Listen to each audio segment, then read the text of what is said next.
Hello? Hello? Hello? How are we doing this morning? I hope we're doing well. I do.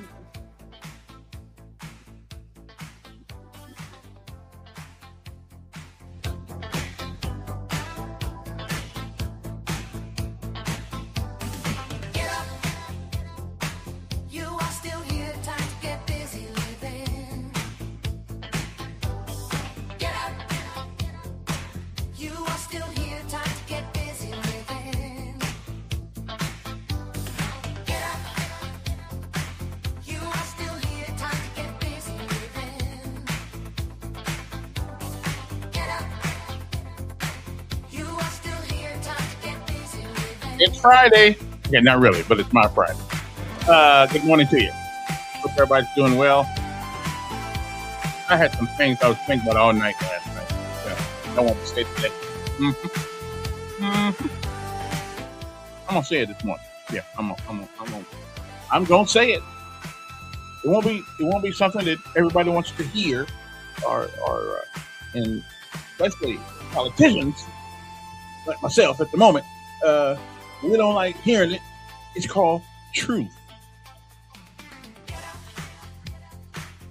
Yeah, we'll get to that in a little bit here. Anyway, what is true?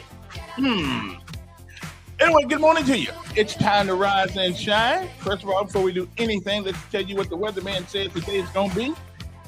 Right now, if you were to go outside, you would find out that it is... You'll find out that it's 80 degrees outside. Wait a minute. Hold on 1 second. Sometimes you got to sneeze. You just can't help it. Anyway, good morning to you. It's 80 degrees outside in the capital city right now. The high today is going to be around, about like hot. Okay. Nearly the same as it was yesterday. A 13% chance of rain today, mostly sunny though and hot, high around 96 degrees today. On tonight, 24% chance of precipitation, partly cloudy, low 74 degrees, and winds light and variable. On tomorrow, a 18% chance of rain, I think this is what they say, precipitation. Intervals, of course, of clouds and sunshine, high around 94 degrees, winds light and variable. I don't know what the variable thing means. I guess it means it comes and goes. I'm not exactly sure, but that's weatherman talk. But right now, as you rise and shine, it is 78 degrees outside, so it's going to be a warm and a hot day. But that's okay. We can handle it, okay? All right? There's no such thing as a bad day. Only bad things that happen in the day. Other than that, though, we are G-O good, okay? So, next up, of course, it is our daily bread, which is how we roll around here, because we have to give the Lord some thanks for being on top of the ground one more day. Good morning. I'll be right back. I hope so, anyway. So, hang loose. Our daily bread. That's what's up next.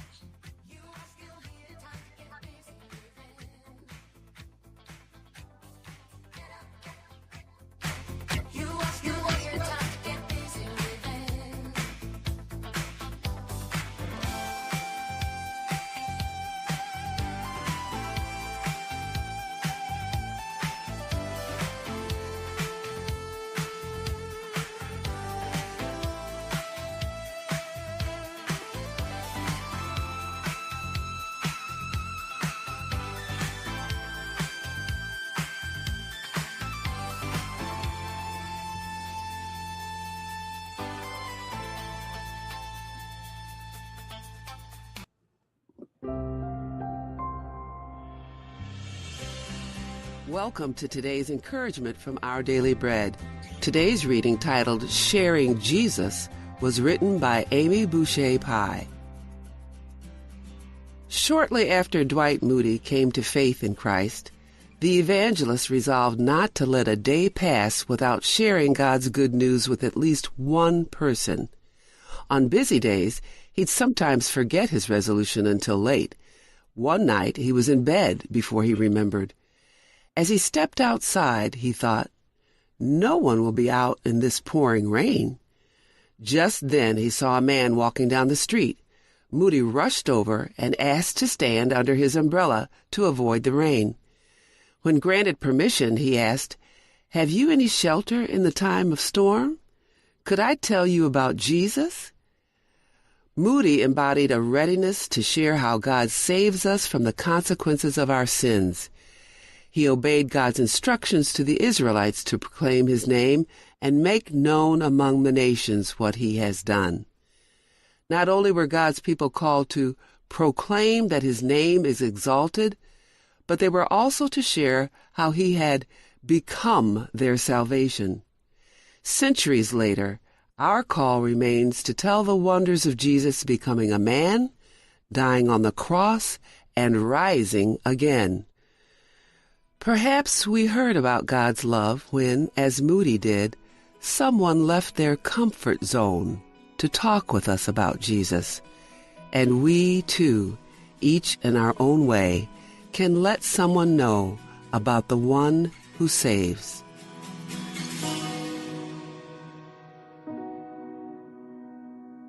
Today's Our Daily Bread devotional scripture reading is from Isaiah chapter 12. I will praise you, Lord. Although you were angry with me, your anger has turned away and you have comforted me. Surely God is my salvation. I will trust and not be afraid. The Lord himself is my strength and my defense. He has become my salvation. With joy you will draw water from the wells of salvation. In that day you will say, "Give praise to the Lord, proclaim his name, make known among the nations what he has done, and proclaim that his name is exalted. Sing to the Lord, for he has done glorious things. Let this be known to all the world. Shout aloud and sing for joy, people of Zion, for great is the Holy One of Israel among you." Let's pray together. Thank you, Father, for drawing us to you by your Holy Spirit and setting us free from our sins, Jesus. Fill us with your love and give us the courage to tell others about our transformed lives and how they too can be set free. It's in Jesus' name we pray. Amen. Today's encouragement was provided by Our Daily Bread Ministries.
Okay. All right, I feel you. I feel you doing that. First of all, somebody turn on the camera.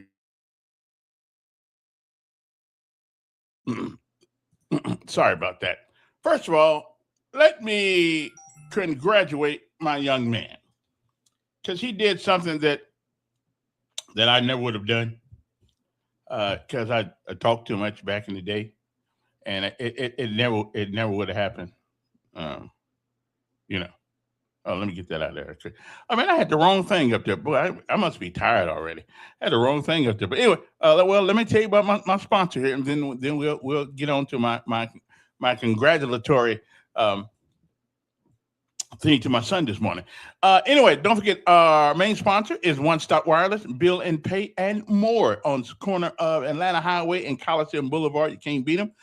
Okay, they're right there. 320-2988. You need a cell phone? You need a cell phone, or you have a cell phone but it's off. They can take your cell phone and turn that phone back on. Okay, and put their service on, no matter where you got it from. Okay, there's a 99.9% chance they can take that phone, get that SIM thing out of them, whatever that thing's in there, and they can put it on their system, and you can have internet on your phone and everything for as low as $25 a month. Okay, you can't beat that. Okay, again, it's right there next to the gas station, right on the corner of Coliseum Boulevard and um, and Atlanta Highway. Okay, you can't beat it. 3445 Atlanta Highway. You cannot beat it. Great people. I use their phone all across America when I go traveling, which is rare. I don't hardly go any place because I keep seeing trucks in front of me. They're not there, so I had to go to the VA the other day, see if I can get me a pair of glasses. I mean, I'm sitting there putting my foot on the brake, and it ain't nothing. I'm thinking the truck's in front of me. Hell, what nothing there? So I think that you might not want to ride with me. I may be a little dangerous right now. So until I get my new glasses in, yeah, you probably don't want to get in the car with me. I'm just saying. You might want to do it for yourself. But anyway, getting back to our sponsor, One Stop Wireless and Bill Pay, at the corner of Montgomery, at the corner of Atlanta Highway and Coliseum Boulevard. There's a gas station right there called Shell Gas Station. Trust me, you want to go in there and see what they got. They got Apple phone. They have Google phone. They have Samsung phone. They got all kind of phones. Motorola, believe it, Motorola still makes the phone. So just go down there and and see them. And if you are tired of your company, you need to be coming to those guys, because those guys do a wonderful job, as a matter of fact, of service, because they're local. And let's just face it, ladies and gentlemen, let's just face it. When you have an emergency in Montgomery, you can't go to Verizon. You can't go to them other folks, say, listen, we need some help for bags and stuff like that. Yeah, but you can go to these guys, school bags and all that kind of. You can go to these guys. You see, you can go to these guys and they'll help you. They'll write the check. Yeah, I don't know how much check, but they'll help you out if they can. Okay, but the big guys, now you got to put it in triplicate. You got to always, when you can, do business locally. Okay, because at the end of the day, it's us in this city and any city, Prattville, Montgomery, Millbrook, Elmore County, Wetumpka. We have to be the first priority in our own city, local people. I'm just saying, you might want to think that, you might want to put that in your pipe and smoke it. Okay.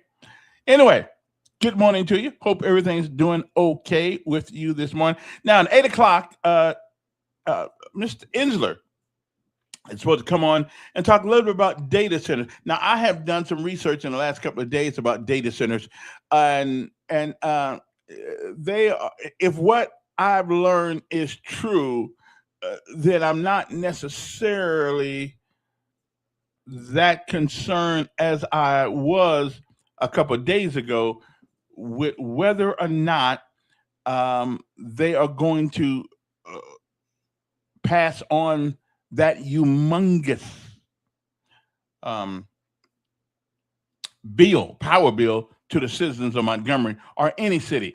Found out some stuff about that, and some of it's good. I'm gonna let you know about it. I'm gonna let you when Phil Insler comes on. We'll ask him about this. Okay, but he'll be around 8 o'clock or so. Guess he'll pop in the old virtual studio around around 8 o'clock or something like that, or somewhere within that frame. Okay. Anyway, good morning to you. Hope this day finds you well. Let me get this thing right here going up real quick so we make sure that we can see everybody. Okay. Good morning. Now, I do have one question this morning though that I've been wondering about a long time. I know to some of you this is not an important question, and I understand it. Before I get into politics or what's going on with the Democratic Party and Joe Reed and all that, I'm gonna get to that now. Listen, what's her name was Tabitha Eisner, which really was, I don't know. She's sounded to me she's more concerned with what you're doing in your bedroom rather than what you believe politically. I don't know. I learned something the other day. API, AAPI, Hispanic youth. Native Americans, I guess, disabled, and LGBTQ Democrats. They're more concerned with what you're doing outside the political realm than they are whether or not your vote counts. Okay, I mean, they don't really care about you; they care about your category. Okay, they really care. At least that's the way it seems like to me with her. They care about your category. Okay, if you I mean, listen, what you do in your private things ought to remain private. Honestly, private things ought to remain private. I don't care what you do. If you're a wacko, that's up to you. If you're in there whacking off, that's up to you. I don't care. Okay. Why is that such? Why do Democrats think that your personal life, your personal choices mean so much to the rest of us? They really don't. I mean, why is that important? Because it is to separate us. Okay. And I believe, listen, this is just my own thoughts here, but I believe that the Democratic Party wants to resegregate America. Yeah, I really do. I think that's just where they are. They want to resegregate America. Okay. Okay. A lot of things going on in Montgomery right now. The crime thing is the crime thing is again, I've asked the question on many occasions, and I will keep on asking until somebody comes up with an answer. How do we change the culture? How do we change the culture? Okay. How do we stop getting all of these pictures, all of these things every day? Like here's one right here. I mean, how do we change? How do we change this? How do we change the mindset of a group of people who seem to just be way out of control? How do we change that? I mean, are we destined? Seriously, like this guy right here. I mean, are we destined? This guy he's trying to kill somebody with a car. He's how young he is. What's going on in time and space? And that's going to get me back to my next thing. The other day, while I'm out there, as a matter of fact, I didn't know anything about it till after I got home. While I'm out in Sheridan Heights, evidently somebody got shot, which is nothing unusual. I've been out there a lot lately. I didn't really know much about Sheridan Heights till I got in this race. I thought it was an exclusive neighborhood, and it's still a kind of exclusive neighborhood out there off of Lower Wetumpka Road. But I never really thought about it. I mean, I didn't live out there, so it didn't bother me. I live in the upper south side, the upper lower class neighborhood. The lower upper class or the upper class, lower, whatever you want to call it. Working man's, I live in a working man's neighborhood. And, but evidently when I was out there the other day, a young man, I think, was shot. And I don't know don't know the name, don't know how severe yeah, Brookville and Brookville. Okay, appreciate that.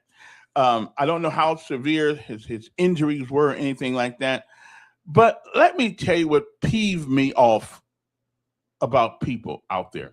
Not everybody, but some people got on internet and saying we got 15 people running for District 3 and nobody showed up. Well, that was not true. I think that there are a bunch of people that were running for this job, were actually out there, didn't know much, like I didn't know. And I was out there standing on the corner, waving to my friends again, all like I like I normally do sometimes. They said, "I wonder who the hell is that? Is he homeless?" But anyway, I waving to those guys out there, and and for some reason, people think because you're running for a job, it is our job to go out there and stop the craziness that goes on in some of these communities. That's up to you guys. Running for even if we were in office, either one of us, we don't carry a gun or a badge. We don't carry that. It's not our job, okay, to run out there to every neighborhood when they act crazy out there and want to shoot one another. Yeah, that's not our job. We don't get paid to do that. Okay, I mean, I got paid to do that in the Army. I don't get paid to do that out here. Okay, we don't get paid to do that. What your city councilman can do, I think, from what I gather from my study of the position, is try to find some solutions to some of the problems before they happen, or at least try to figure out some philosophy, some philosophical principles they can put in place. And again, it's about changing the culture.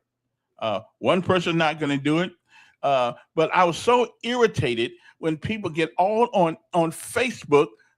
All them people running and ain't none of them sure. How in the hell are we supposed to know when y'all gonna shoot each other out there? And even if I did know, what can I do? I don't get paid to go up a hill anymore. I don't get paid to put my life in danger because people out there are crazy. Some of them, not all of them. Some of them. I mean, so what do you want somebody running for an office to do? Run out there and do what? To tell you that somebody got shot? But you already knew that. You already knew somebody got shot. Hell, getting shot around here is no big deal anymore. As a matter of fact, what surprises us often if we go through the whole weekend, nobody gets shot. That's how awful it is in a lot of our communities. So the question is, how do we change? How do we change this stuff that's going on in our community? How do we change it? Okay, let me see. Hold on 1 second. 1 second. Okay, that's up there, Pastor Knight. Hey, Doc, how you doing? Pretty good. Sitting here listening to you. You're right, but I'm gonna tell you what's the craziest part about it. The person that's complaining, because I read that same post. Mm-hmm. 9 times out of 10, they ain't even voting. Well, that I don't know, but no, yes, we do. I did a straw poll yesterday, mm-hmm. After Bible study mm-hmm. in y'all district. Mm-hmm. It will blow your mind if you knew what the top 2 answers were. Top 3. Oh God, top 3. The first one was, I don't give a what. Yeah, I know. Okay, I'm with you. That was the majority. Hey, I could care less. I don't give a what. And the reasoning for it is mind blowing. Mm-hmm. They just flat out don't care. I said, hey, do you even know who the county commissioner is? They looked at me like I was speaking Spanish. Well, most of us don't know. Most of us don't even know what district we live in. Right. I said, what about your state house rep? Man, priest, what's going on, man? So I leave that where it is. The second thing I heard was, so who's all running? I said, damn, you don't see the signs around? Reading is fundamental. Y'all got signs all over the place. And they asking me, who's all running? I said, you don't know anybody? No, not really. I said, who you know that's running? Ain't this, we got to vote for Marche again, right? I said, Lord, have mercy, Jesus, on me. And this is what y'all are trying to it's going to be a low turnout because they don't care. They really don't care. And when something crazy happens, they want you to run to them. But they won't run to the police and tell them who did this stuff. Exactly. But I'm going to take up for the people for a moment who don't know much of anything, because I believe that as representatives or wannabe representatives, that we probably are not, because it takes thousands of dollars to get everybody. Man, Kevin, I'm gonna kill all that right now. Well, let me finish. Stop. Let me finish what I'm saying, then you go on. Okay. I think we have some responsibility to introduce ourselves to the people to let them know that who you are. Really? I do. Yeah. It's a twofold thing. It definitely is, and I'm gonna go on the other fold. Okay. Jay-Z them have never graced Montgomery with their presence. They got a lot of money to get publicity, though, brother. But hold on. But the people that I spoke to know more about what's going on in Jay-Z house than they do what's going on in their district. And that's probably everywhere. Not over here, because I could care less. But you can care less about what? About what's going on in Jay-Z house. Oh yeah, I don't either. Yeah, you're absolutely right. But I say this right here. We've got to get more involved, y'all. And been there, done that. Y'all, as candidates, you put yourself out there. This is their district. This is where they live. Mm-hmm. This affects them directly. They should have enough gonads, a little pride in trying to figure out who it is that's trying to represent them so they can have some say, because they're going to all complain. If you're going to complain, know who to complain to, know what to complain about. Yeah. And they're not putting themselves in position, and it's sad. Kevin, don't make no excuses for them. Please don't. But you do believe. I'll tell you what. If people came to your church every Sunday, and they still don't know your name, maybe you need to tell them your name more often. Well, here's the thing. That's not going to happen because my name is right there on the program, is on the marquee. I got you. If anything, they're going to know my name when they come in.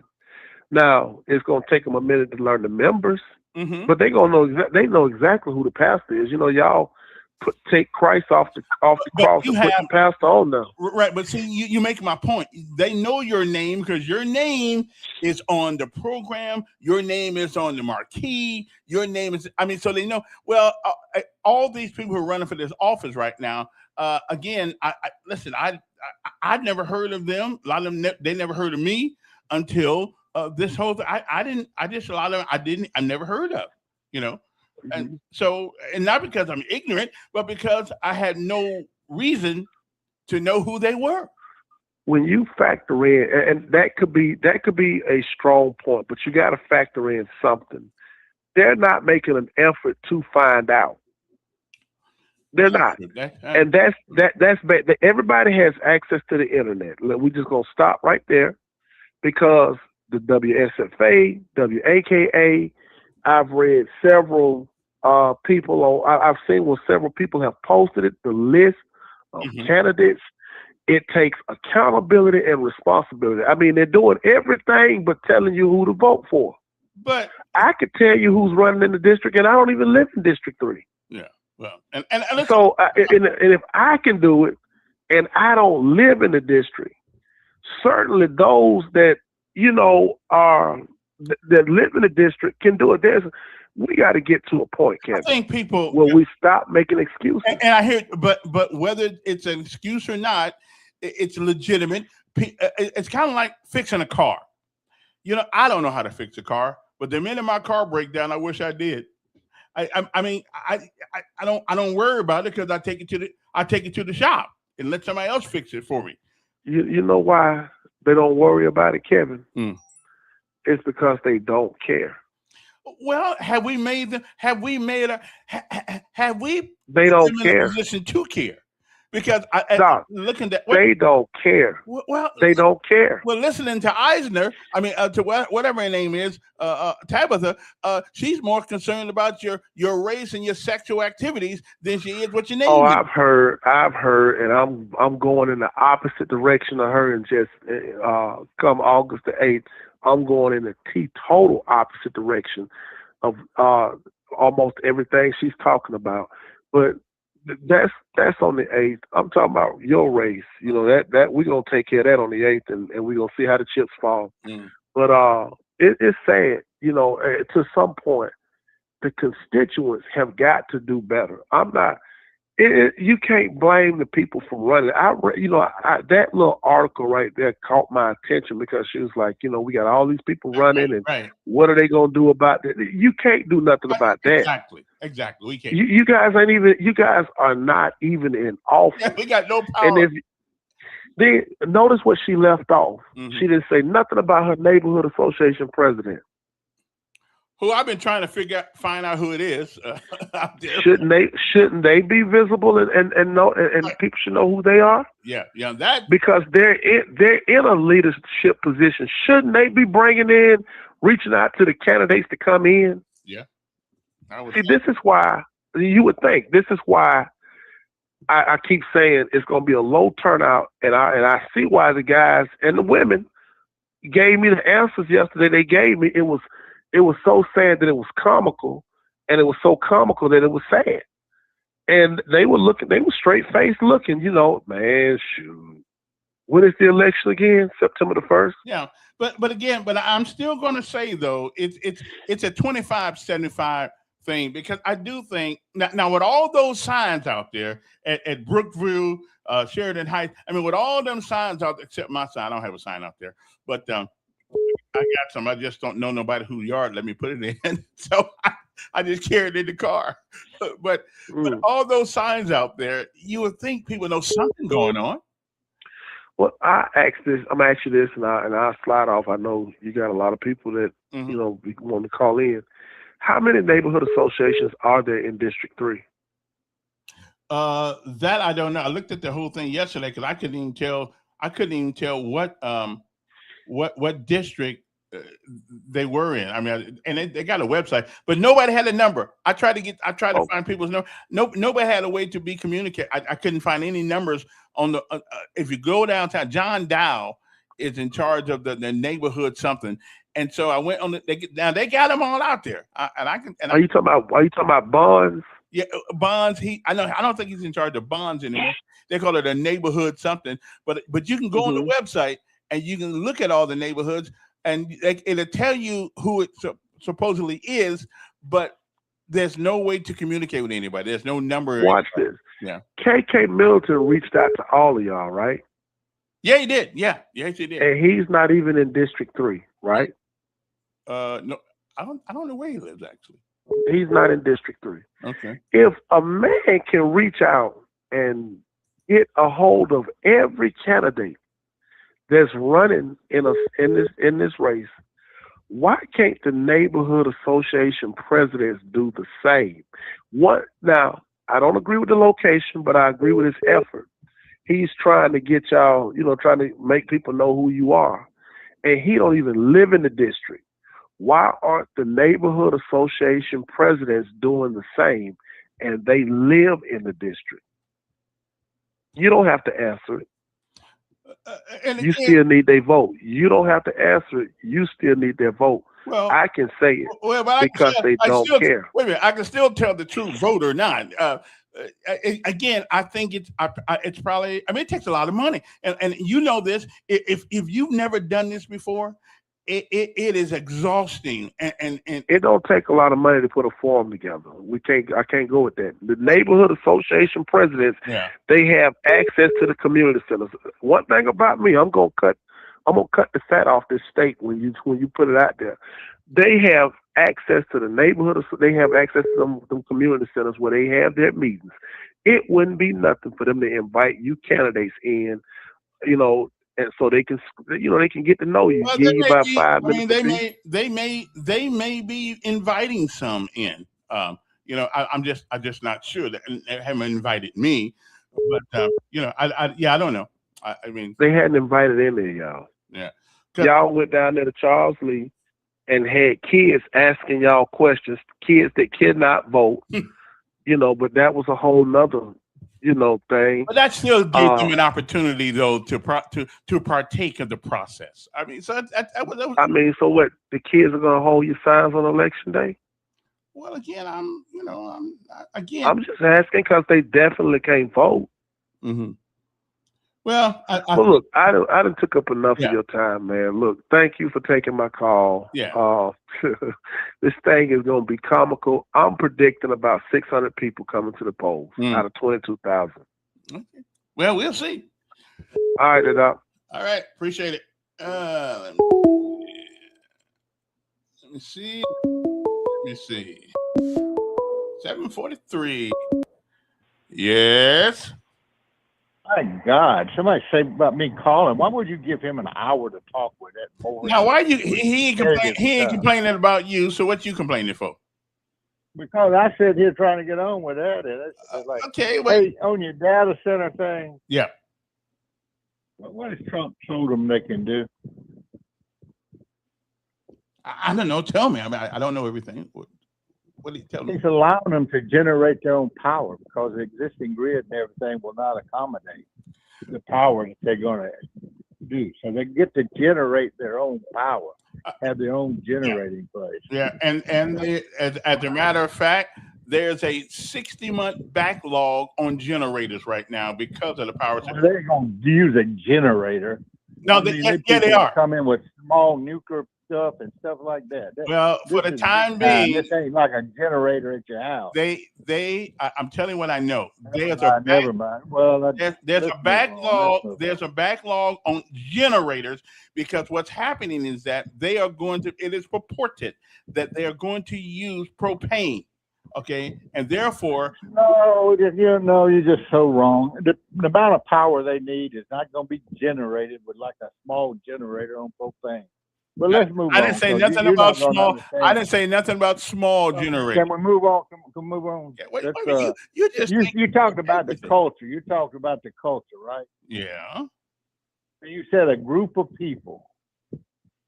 Who are the group of people? What the people who participate and who partake? And who are they? I mean, if you can't even define who the group is, how are you going to change it? But we know who the group is.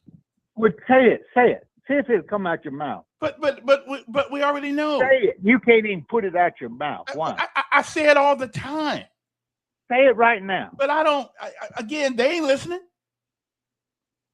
Man, that's why you never solve anything. Is because you can't say a problem is a young black male or off the chain. They're uneducated. They're not getting an education in the school. Yeah. But you can't say black males are the problem. I've said it many times. No, you will say it right now. I'll say it when I want to say it. Right now. I don't say you can't say it if you can't even admit who the problem is. Yeah. Well, Hey, I want to play Willie Durham for a minute. Can I play Willie Durham for a minute? Well, I don't know if you can play Willie somewhere. Let me play Willie Durham for a minute. Joe Reed is a crook. And what makes Joe Reed a crook? The apple don't fall, huh? What makes Joe Reed a crook? I didn't say it. John Knight and the Alabama State said he was a crook. They said he was a crook. Took his name off Well, I think that was an internal. That was internal. I'm just playing Willie Durham. He said he didn't call somebody a con man. He didn't call the president a con. Somebody else said. Well, I didn't call Joe Reed a crook. John Knight and his Alabama State called him a crook and took his name off. That's a Willie Durham thing there. All right, I got places to go with people to see. I'm sorry for my fans. that'll be my call for today. All right, good. We appreciate knowing that. Listen, I'm not going to call anybody a crook because they have figured out a way to maneuver the political process. And they have.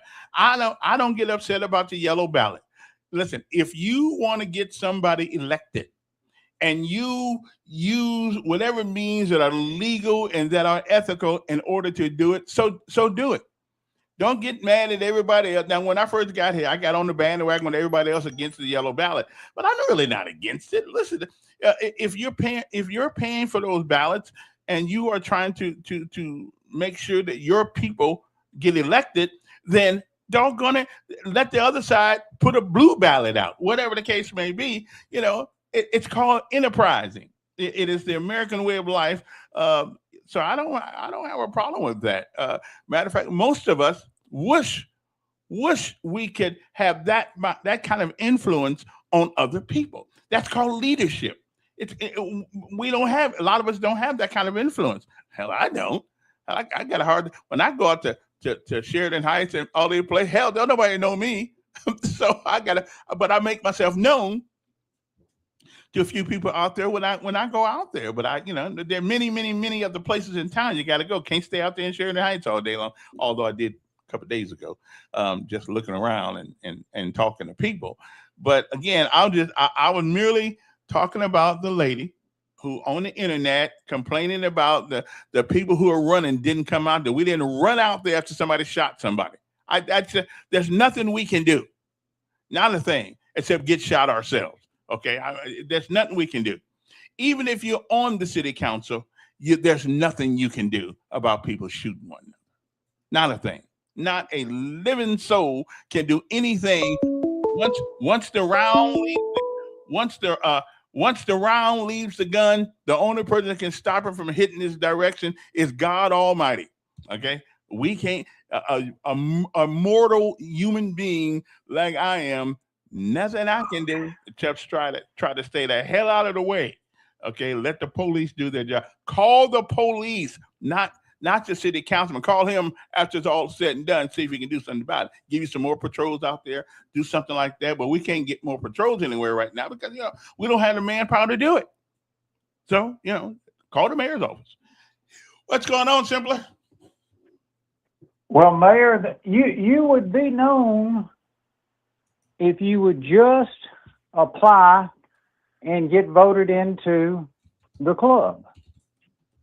Yeah, well, I'm trying to do that now. I'm trying to get in the club now. So you will, once you get voted into the club, the I Am Somebody Club, they will make sure that you're known, and you'll get invited to all the chicken dinners. Well, since I'm so sick and tired of chicken, I don't know what to do, brother. They got to come up more. They're going to have to come up more than chicken to get me. I plan to work. I plan. I don't have to go to the man. I don't have a job. I'm not working for anybody except myself when I want to work on a computer or two. Other than that, to me, this is going to be a job, a full-time job. Because matter of fact, I tell you, I'm gonna see them so much out there. They're gonna tell me, please don't come back. Okay, that's what I plan to do, to know them, this district personally. Somebody got on my kids a minute ago. Well, how come you don't know Well, I don't live out there. I got hard enough time worrying about my own neighborhood as a civilian and not a public office. I don't know them people out there. I don't know. Hell, Chisholm. I don't live far from Chisholm, except I lived in Chisholm one time when I first got here. I moved to Chisholm one night, and the next morning my car was broken. I had an Infiniti. My car was broken, and my glass was all out my car. I got the hell out of there real quick. Well, when you enter some areas in Montgomery, they give you a chain to go, chain your hood down, and they give you those locking bolts to put on your wheels so they can't steal your wheels. You just didn't get your issued to you. I didn't, and I called about it, and the man told me, I said, why didn't you tell me it was like that? He said, because we can't do that. I said, so you can't warn people when they ask you about a house, they are not allowed to tell you the criminal activity in the communities. Well, beg for forgiveness. I did it on any occasion anybody asked me, whether it was a realtor, whether it was a prospective home buyer, whether it was just a citizen wanting to move within the city, I told them, look at the annual crime report. If you don't believe me, but that's when we used to make an annual crime report, but we don't do that anymore because I heard it's coming back. I heard it's coming back. Yeah. Well, maybe you can. That's one of the things that you can present at the city council is that everybody needs to know what the annual crime report is in their city. Yeah, but then somebody's going to say, "Well, they don't report what's happening in the other side of town. They only report what's happening in the hood." I said, "Okay, whatever." Well, you remember a DJ that works for WXVI? I don't remember what his name. He had the greatest voice on the radio besides Robert Charles and Don Markwell. I forgot his name, but I know exactly who you're talking about, but I can't call his name either. It'll come to me after a while. But what he said, he said, if you don't want to hear it, don't let it happen. So we're responsible for being known or unknown, but you don't have to worry about going to jail or anything like that if you don't do it. Well, I heard the conversation yesterday. I heard again this morning talking about Trump was what was he, a scam, a sham, a scam? Yeah, whatever name they want to use this week. Well, nobody said that the biggest scam ever perpetrated on the American people was one. He's okay. He's all right. No matter what your eyes see, we're telling you up until the very last moment, until he signs that last, no, he didn't sign it. The auto pen signed it. That he's okay. When the vice president of the United States and the public information and all those members of his staff stood up there and lied to the American public until they couldn't lie anymore, until he was unveiled and they put him out there and they said, wow, we didn't realize it was that bad. That was a scam on the American people. So when they talk about Trump being a scam, they need to look in their own backyard. Yeah. Hey, have you heard anything about this outfit in Birmingham? It's called Urban, and the last part of it is ALCHEMY. Urban, ALCHEMY. And it was formed in 2018 out of San Francisco. And they come into cities on the city's request, like the Birmingham mayor and the Birmingham City Council, and they will create what they call a green space. Oh, yeah, I heard about the green space. Yeah, for homeless people. And won't be green long.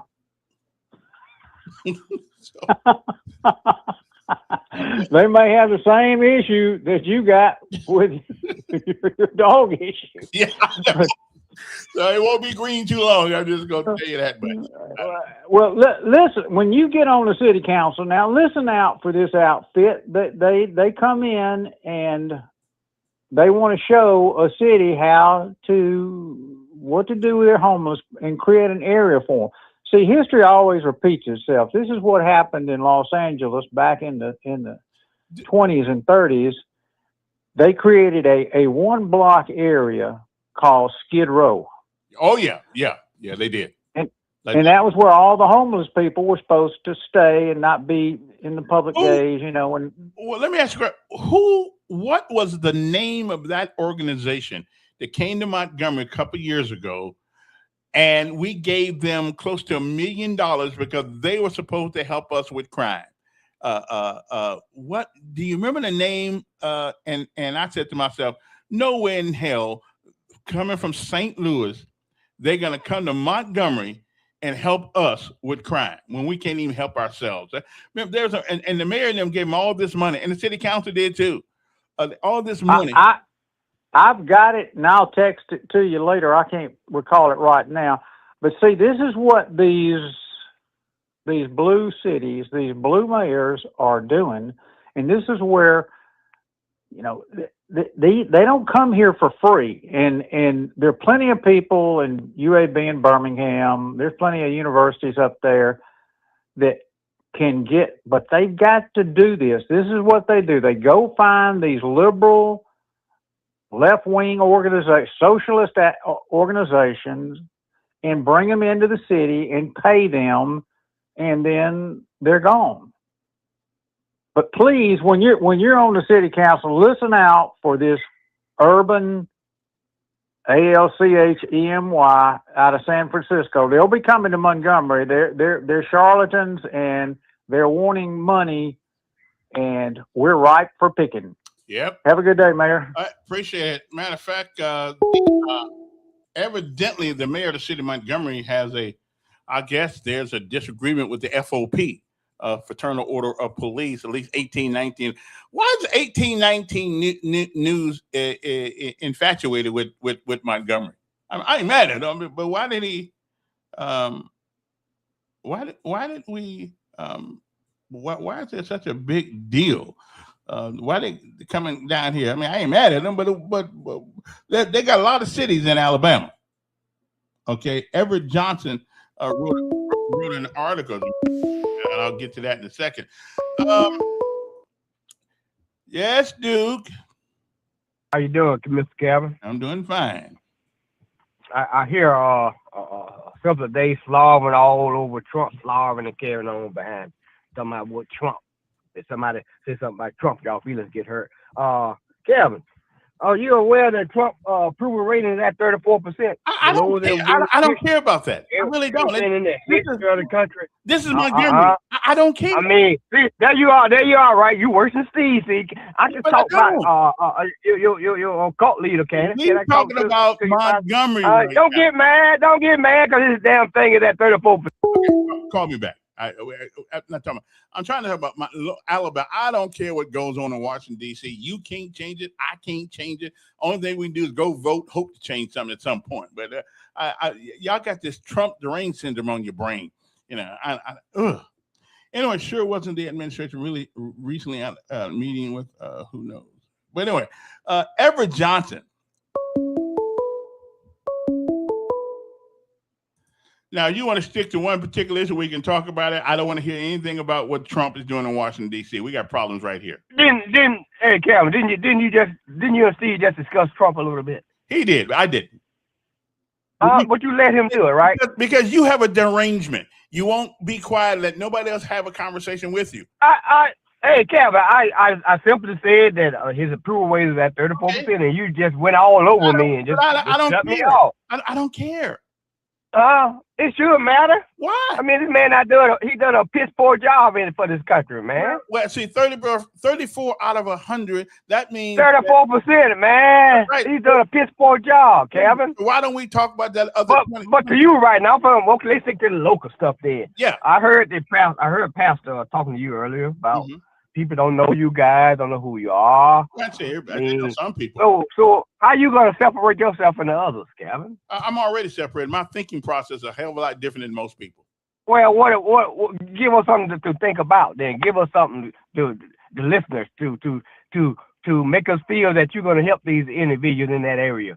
Make me feel comfortable that you should be the one in that spot. Make me feel comfortable that you're helping our people in this city. You don't live in the district. Go ahead. I'm talking about. I want you to. I'm for all the people. I mean, whatever area. You don't live there, Kevin. My point is, Kevin. I'm supporting all the people in the city. Okay, whichever side. Okay. Oh yeah. I want those people in that area to do good as well. I want them to get the best representation they can get. Okay. If you're that one, let me know you're that one. Tell me what you're gonna do for these people. Well, first of all, I'm like dog boo boo. I'm like which you keep missing the point on the dog boo boo. Y'all still missing it. And you came out and said that was your main thing. Hell, no, I did not say that's my main thing. I tell you, said one of them. Give me number two then. Give me a number two thing you want to do. It is attached to everything else that's going on in some of our. Give me a number two thing you want to do. Get more policemen. That's a big thing. If we have more police officers on the streets, we could probably deter a lot of the crime that's going on in our. What's your plan? Cause you go say hyperbole and that stuff with those people. Again, what's your plan on getting these polices? Well, again, I can't hire policemen. You said you threw that at me just then. What's your plan on trying to recruit I'm gonna give my ideas to the rest of the council and let them cogitate on it and see what. What's your idea? Well, I ain't finna put it out here for everybody here. They need to hear. You want these people to vote for you. They need to hear what the hell what's your plan and what your ideas are. You ain't got nothing. You don't want people to vote for your ass because you're black. People ain't vote because you black. Nah. Well, I'm one of the few black guys in town don't care nothing about being Kevin. People ain't gonna vote for your ass. So you getting in there thinking people they gonna pick somebody just because they black. They want to know what the hell. Everybody but one or two guys is black. What's that got to do with anything color? What that got to do? You got to separate yourself from it. I am separate. My thinking process is matter of fact, I've been separated for 35 years since I've been here with my thinking process. Well, tell me what your thinking process on this area. I don't think you want to help. I don't think you can handle. I want to hear it. So I want to come out there and help campaign for you. If you tell me something that you. If you were in District 3, we could have that conversation. I'll come out and help you anyhow, just for the hell of it. Listen, since talk out of way. Since you're not, talk to me though, baby. What's your plan? Though? Come on, give me your plan, baby.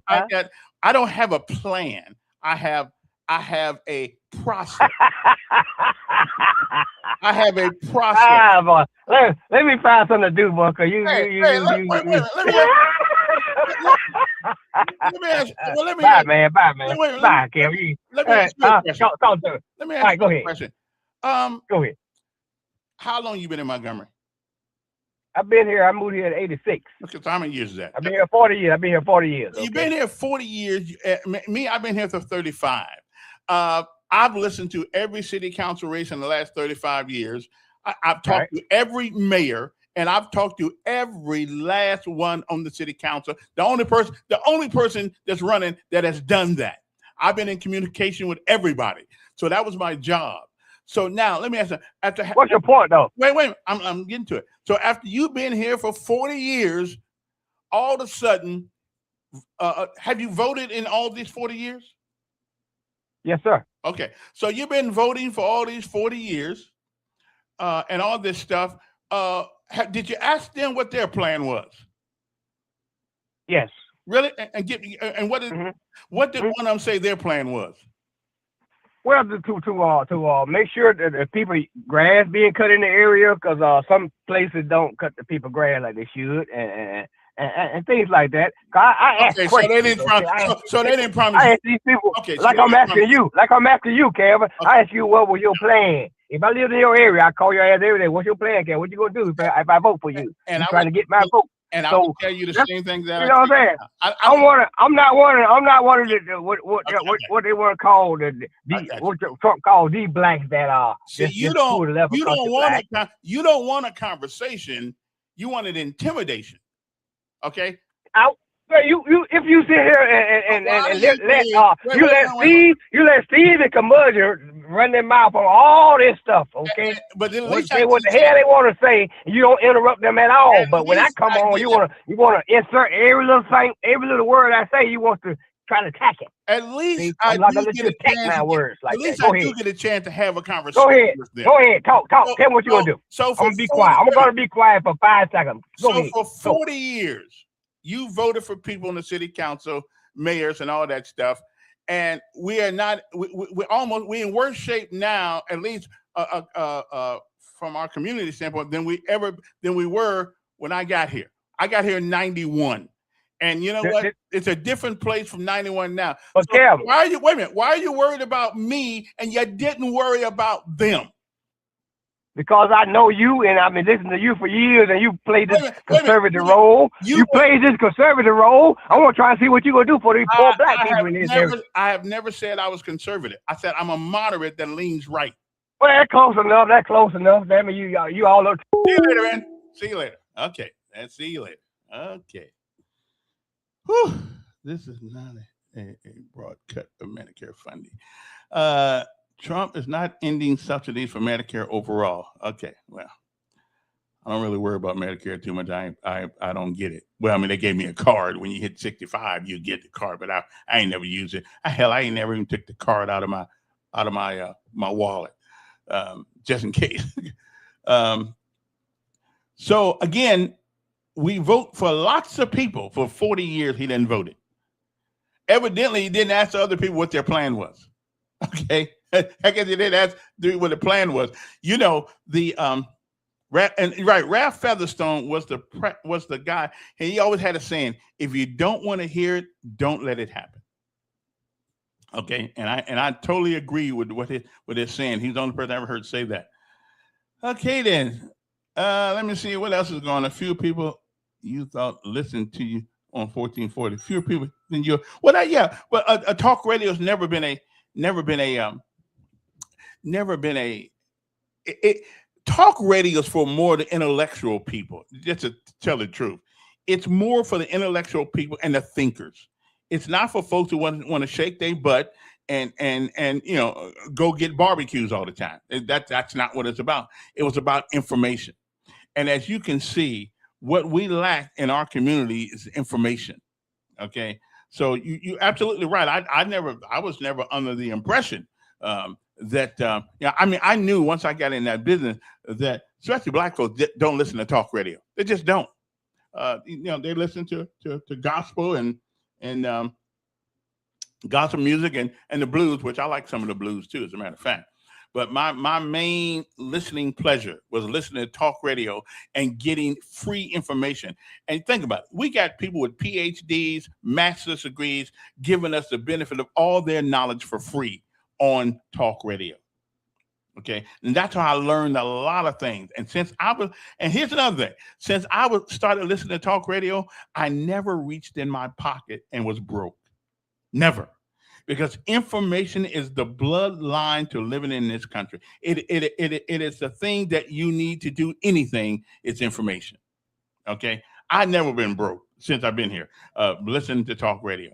Not that talk radio helped me out a whole lot, but the free information that you can get from people who are willing to pass it to you is invaluable. And we don't do that because we like going to see who's the guy over there and who's the two guys in Birmingham right now. A lot of people leaving Montgomery, spending hundreds of dollars going over there to see Chris Brown and what's the other guy? Usher, which I think they're good for. I just never listened to them. I listen to talk radio. I never listen to music radio. Any music I listen to, it's from the 1970s. Music I listen to is from the 1970s and 80s. Anything after that, I don't listen to it anymore. It was trash anyway, most of it. Yes. Mr. Elkins. That's me. How you doing this morning? I am doing fine. I'm glad you mentioned the Usher and Chris Brown concert. I went to it last night, and it was fire. Fire. I understand. How much you pay for that? That ain't your business. Okay. I paid some good money. I know you did. Sir. Hey. I paid good money. Give me a second. And both of them guys put on a show, man. I get it there. Did you pay over $200? No, I did not. I didn't. Okay, good. Okay, good. Listen, call me back when I get done with my guest and we'll talk about it. I got my guest on right now. He's ooh, they put on the show, man. Bye. Yeah, I know. That's what I'm saying. That's what I'm saying. He gonna watch us spend all that money. Next week he be trying to borrow $2 from me so he can pay the light bill. Okay, I'll loan it to him too. I will for an interest rate on it. Anyway, in our virtual studio is a man that I admire. He's a Democrat, but I like him. Okay, which matter of fact, you and Shamari Figures are the only Democrats I ever voted for. Yeah. Well, I appreciate that, Kevin, and it's always good to be on with you. I'm used to being in the studio, but I know you have this virtual setup going now. Yeah, we do. Anyway, I called you yesterday because I was concerned, or we talked some kind of way, about, and you seem to be concerned about it too, about the data centers. When I hear that, I think of electricity. I think of the water. I think of the electricity that's used, and I want to make sure that we, the citizens of Montgomery, or any community don't get hit with a bill, and whether or not the PSC has any control over how they pare out the cost of this. Is there a possibility that people in Montgomery will pay some of the bill? Yeah, so I'm glad you reached out about this issue. It's a huge issue, and I'm running statewide for lieutenant governor, and it doesn't matter where I go, Montgomery, Lowndes County. I was down in Mount Vernon 2 nights ago for a community meeting. All over the state, residents are very concerned about this issue, and they feel that it's being forced upon them, that there's not a whole lot of public input, that there's not a whole lot of transparency. Tommy Tuberville is running around saying that Alabama is basically going to force data centers on communities, and that's a real concern about the electricity. There is a state bill that was passed last session that says that data centers have to foot the bill, but we have to do even more to make sure that there's a even more rigorous review process, making sure that the data centers are not going to create noise pollution or pollute people's drinking water or bath water. So I called for a moratorium. I said, look, we need to put a pause on these things. Because it's a huge issue, and Republicans, particularly the top of the ticket there with Tommy Tuberville, they want to force these on Alabama without listening to the concerns of residents. Give me some of that. I'm pretty sure you've done your due diligence to do some research on this. Give me the negative side of data centers. Yeah, so let me say this. It is not a one-size-fits-all, and I'm not completely opposed to them, but what I do want is for us to put a pause on building them, because we need to look more into it and make sure that communities have more of a say. Some of the concerns with it could be everything from noise pollution. So it could be that there are loud noises coming from all hours of the night, making it that people can't sleep, that no matter what, they're hearing this buzzing sound. Another issue is it can pollute some of the drinking water and the water that people use to shower and bathe. That can create, of course, health effects in the long run. In a lot of these rural areas, so like I've been in Lowndes County a few times, they're really concerned about it because it may impact the quality of life there, and whether it's hunting land, fishing land. So this is not a Democrat or Republican issue. It's not a rural or even urban. It's an issue that's transcending party and race. People of all backgrounds, and we need public officials that are willing to stand up to the corporations. We need public officials that are not just going to take money and take donations and go along with it. We need elected leaders that are going to listen to the people in every single community. Talk to me like a third grader. Sure. What is a data center, and what do they do? Yeah, so what they basically are the brains to operate AI. So we keep hearing how AI is taking over and it's going to be used in everything. They require a lot of data, a lot of power to generate all the information and all of the technology that they're doing. So the data centers will help AI grow. And look, AI could be good in certain ways, but the big concern with these data centers is that they may end up having some really negative impacts on our communities right here in Alabama. Are you the least bit concerned about AI and its implementation in our schools and our jobs? Are we at least? I am concerned, and I realized that when the car came out, they said horses was not going to be used anymore. We're going to put them out of business. Well, we still got horses. But are we sure that it's going to create more than it takes from us?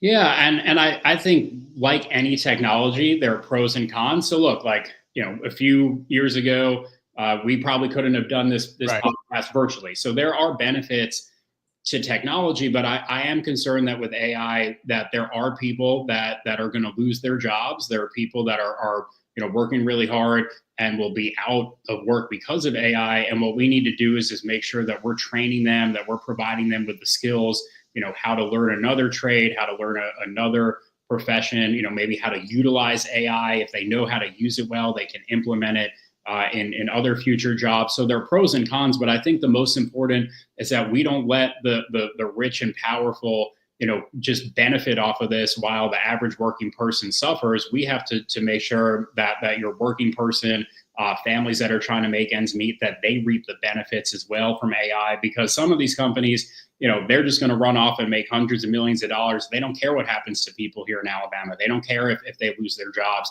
We need to make sure as state leaders that we're educating people, preparing them for the changes that are coming. And one of the things it seems that they're doing, they are scaring the hell out of people with age on them. I mean, there's how many commercials on TV now? Well, you've been here 13 years and you're not using AI, so you're fired. Is there any legislation being thought about to protect people of a certain age? So, I mean, if you want to leave your job, that's one thing. But are we really going to let a lot of machines put people out of a job who still got to eat, still got to pay rent? Is there any legislation on the forefront here that's going to protect people? Yeah, I mean, look, part of that is our free market system, and that there are changes in the economy and the workforce. There are laws that prohibit age-based discrimination. So there already are some laws on the books, but I think looking into ways that we can help particularly elderly people and make sure that people aren't completely out of work and out of a source of income, because we all suffer when that happens, and we do have to make sure we look out for each other. So I think looking at legislation, looking at programs, looking at ways to offset some of the negative consequences of data centers would make a lot of sense. Wow. But right now there is nothing. And another thing about all this AI stuff, it seems that, I know the president was talking about this and Congress was talking about this. There needs to be a standard of use that's universally adhered to in the United States. Because if every state, if every city, if every town can use it the way they want to, then we're going to have a mess on our hands unless legislation makes everybody, there's no uniformity right now. In this, is there anything that you guys are thinking about to make it somewhat uniform? Yeah, so some of that is certainly on the federal level, but on the state level, one of my big concerns is that, and I was in North Mobile County 2 nights ago for a town hall meeting on a potential data center there, and North Mobile County is pretty rural, it's unincorporated, so they don't have any sort of zoning there. So these companies can come in rural parts of Alabama and just build these massive data centers, and people who are living in rural parts, because they like that it's quiet, they like that there's more land, they like that quality of life. Something we could do on the state level is say, well, there has to be some zoning laws in place that these big companies can't just come in and force themselves, particularly on rural communities. And I think that would create a little more uniformity. But look, I said this at the town hall down there in Mount Vernon. You have lobbyists and special interest groups and companies that they're throwing money at politicians. They're throwing money at campaigns. I cannot be bossed and I cannot be bought. And we need people in there that are willing to listen to the voice of residents and help them deal with these changes to data centers and make sure their communities are protected. Mm-hmm. I want to put this in and you tell me if I'm wrong, in an elementary presentation. Data.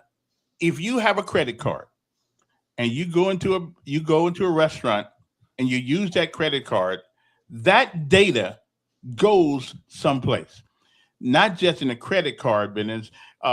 You get anything online, that's data.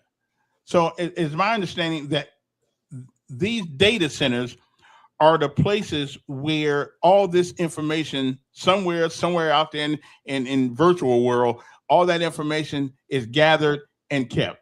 Am I somewhat essentially correct? Yeah, and I'm not going to pretend to be an expert on all the ins and outs of everything on the data centers, but yes, part of it is that their storage, where they store data, so they store that electronic information. But another part of it is that they act as if almost like the brains. I think someone said they're schools for saying that they're schools for them, but the data centers also act, instead of having people operate the machinery, the data centers themselves are operating to have the AI technology work. And I'll say this as well, some politicians will say, oh, well, it's, the data centers are economic development and they're creating jobs. A lot of those jobs are temporary. I mean, and it's good that, there's some electrical jobs and there's some labor jobs to build them. But once they're up and going, they don't really require a whole lot of human power, a lot of manpower of people actually working it. And that's where there's a big concern of what does that mean for people here in Alabama, as far as their jobs. And also what we're seeing is that elected officials, county commissions, they're giving tax abatement. So they're giving free taxpayer dollars, to these companies that already can afford to build, that already can afford to operate. Yet meanwhile, we have people that are struggling to put, gas in their car, that can't afford to buy all their groceries, that can't afford to pay their electrical and power bill. So we shouldn't be giving government handouts to big companies. We should be making sure that working people in Alabama, are able to get ahead. Is Montgomery giving tax abatements to for this data center that's coming here? Do you know? I'm not sure about Montgomery, and I know it's varied by county, but I think that it's something where, yes, we should incentivize and want to do things to recruit businesses to have economic development. But I'm concerned about tax abatements for companies that can already afford it. Well, listen, I want to do that too, but Alabama Power is not giving me an abatement on the bill. Oh, yeah. So I don't think companies who make millions of dollars, Meta, Microsoft, or whatever they are, and Zuckerberg, they got plenty of money. Why in the world are we paying them, giving them a break to move their business here? I don't quite understand. Ain't nobody give me a break. I agree. No, and that's what is so messed up about all of this is that you have people that are working hourly jobs that are trying to make ends meet. And then we're giving the tax breaks and the handouts to the rich. Right here in Alabama, if you work overtime, so if you work a few extra hours, to bring in a little more money, maybe to pay your power bill, that Alabama Power continues to increase. And what happens is the state taxes that overtime. So that's crazy. But then you have these companies that are getting tax abatements. So what we should do is change policy on the state level and say, well, we're going to give a tax cut to people that work a few extra hours every week, people that are trying to make ends meet, and we shouldn't then be giving tax breaks to these people that can already afford it. And to your point, I know, for years you've been bringing up, the power bills and how crazy that is. And look, I'm all for companies making money, but not at the point where people are struggling. I mean, I get calls. I mean, it is, brutally hot out there.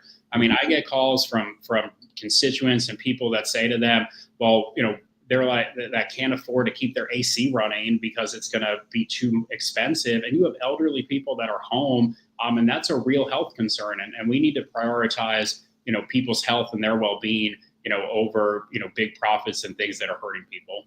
Okay. Speaking of electricity, Alabama Power is on TV right now telling us how they're lowering the prices, how they're going to keep the prices where they are. Hell, when you done made all the money you possibly can make off of us, we don't have much money to give. So that's a bunch of propaganda, as far as I'm concerned. My bill ain't going down at all. Yeah, no. And look, every time I open it, I mean, I'm shocked at that price for just, one house. And it's really, I mean, people are having a hard time. And you add in, like I said, the grocery tax that adds a few extra dollars on, the price of gas from the war, is going up. You see that people's electrical bills, health insurance costs are going up. I mean, all these things, people just can't get by. And in Alabama, we need to do a better job of trying to support working people and do things that are going to actually help them get ahead and not suffer. Yeah. And I could see giving a company a tax abatement if they hire people. Sure. But hiring electric companies to supply the electricity, that's not helping. That's not helping me. That's just taking it up. But anyway, I guess y'all going to work this out. But I'm just telling you, I'm skeptical that it is going to work the way that they say it's going to work. That at some point they're going to come back and say, well, and it always happens. We got cost overruns, like the water thing we got out here, Whitewater, whatever it is. I mean, it's done. It taxes overcome the prison in Elmore County. What's it, $1 billion prison now? And now that's delayed even more, and they're saying it may cost even more money. And then you hear, though, and this is what I'm glad you brought that up. And again, traveling the state, I'm in a lot of these rural areas in particular, but it's, obviously an issue here in Montgomery as well. But hospitals are closing or on the verge of closing, and they don't have the money, yet the state, will figure out when the state wants to spend money, they'll figure it out. And we need to prioritize putting money into hospitals and making sure people have access to rural health care. And let me just add this in on the data centers. And I see a couple of people commenting about Lowndes County. I was at a county commission meeting there a few weeks ago, and people are really showing up and packing out some of these community meetings, these county commission meetings. And I encourage people listening, really continue to use your voice, continue to show up at city council meetings, at county commission meetings, call on your state legislators. Those of us that are elected, we are there to listen and respond to you. And too many politicians, are out of touch. They're not listening to those concerns. So to everyone out there, I know it's frustrating at times, but I really encourage you, continue speaking up, continue showing up. I'm certainly listening, and I hear your concerns. Yeah, unfortunately, we find out about the misconceptions after we've been deceived. We don't. I don't know. You're still in the legislature right now, right?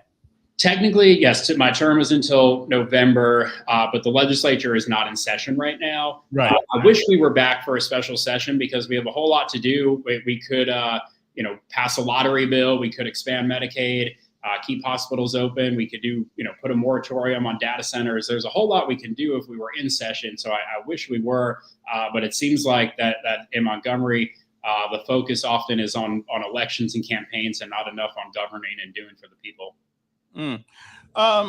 The education budget last year was $10 billion. We don't spend $10 billion on education. Where does that money go? So you mean as far as like there being things in the education budget that are not really educational? Right. Yeah, and that's something where there's not a definitive definition of. I know there isn't. What goes in the education budget, and I think it's a valid concern. And I hear all the time people say, oh, if you can't get it in the general fund budget, try to get it in the education budget. It's a valid concern, and I think that anything in the education budget should truly be for educational purposes. I know the things that I've gotten in the education budget are things like a conflict resolution program, so helping teach our young people how to deal with conflict without picking up a gun. Funding in there for it ain't working. Well, we have to keep trying, and look, and every loss of life from gun violence is tragic and horrible. I know that it is scary, but we have to do everything we can. And I'm not gonna say, well, let's just throw up our hands and not try. The conflict resolution program, I think we need to have even more of it. And listen, and conflict resolution politically sounds so nice.